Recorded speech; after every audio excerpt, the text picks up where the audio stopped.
what is your take on 2012? So basically, there's a lot, all the successful predictive methodologies all sort of end around now. I mean, whether it's a year and a half, or 2 years, or whatever. I mean, it's happening now, right? And there's different things, but what is your? It's my belief, and I think it's probably Jess's as well. I think 2012 represents a mean point, or a certain point in our development where the collective consciousness has gotten to a certain point where we're all at a certain evolved level, or a more evolved level. And I think that's really where the Maharishi effect, is anyone familiar with this? That's when the Maharishi effect is really going to start taking place. And that's basically when finally light workers and finally people that are maybe more enlightened finally start to get the upper hand.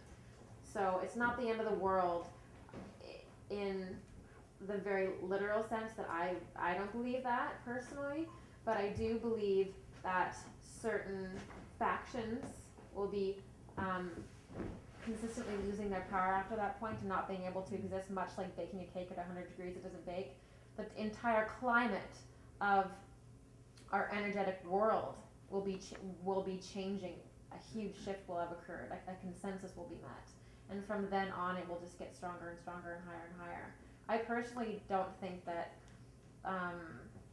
there's going to be a huge difference with a lot of alternative therapies and light workers really taking over and everything really changing until much into like 2017, around there. I think that's really when we're going to start really noticing things. But I think 2012 is really the mean point of our evolution. And why do we have to wait for something to happen, or for someone to save us and make everything better? You know, we're always praying, wishing, and hoping for peace. Why can't we become it? Why can't we? Exactly. You know, why can't we be the answer to our own prayers? Not saying there isn't God, but I really believe that God gave us everything we need in order to solve the problems of the world if we would only work together and get over our stuff, you know, our own differences. You have to be the change you want to see in the world. Does that answer your question with 2012 though? Is that what you're wondering? Yeah, you know, it was just good to hear what you had to say about that. Someone wrote me today and asked me, well, what if nothing happens at 2012 and all you people who are speaking about 2012 just look like idiots? I thought that was a really good question. For me, I think it's already happened, and it's, you know, 2012 is not the actual date because time is really irrelevant. Past, present, and future all existing at the same time simultaneously. I think a lot of people are waiting and expecting something to happen, and I'm sure the government will provide something. You know, I think it'll probably be a fake ET landing.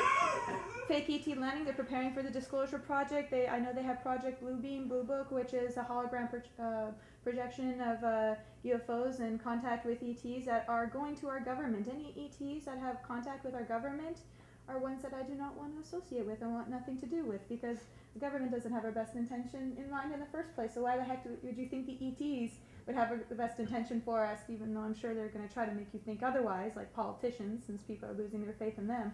The ETs, they'll save us with a New Age movement kind of a swing to it, particularly with all the Christians, a lot of the Jehovah's Witnesses thinking that it's the end of the world now and Christ will be back anytime now for the chosen people. You know, it's preparation. But regardless of whether it happens on that date or not, I think is irrelevant, because things are happening. The world is very different from how it was before. People are awakening.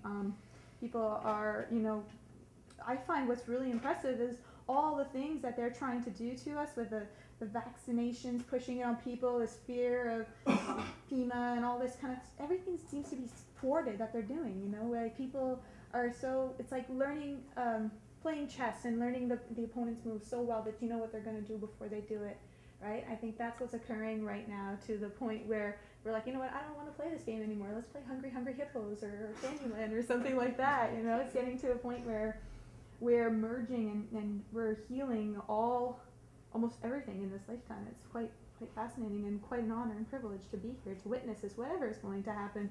Hey, we're all here together, you know. Exciting time. Yeah, it's a very exciting time to be alive. And you can't really make plans. You can't really live in your mind. Life is really pushing you to, I think life really wants us to go crazy. I really think life wants us to lose our mind. I really think that the mind is most unkind and likes to rewind us to the daily grind. And we're changing real estate from a head case to a hard case, where we will understand the terms absent-minded professor, mad genius, madly in love, and intelligence outside of mind.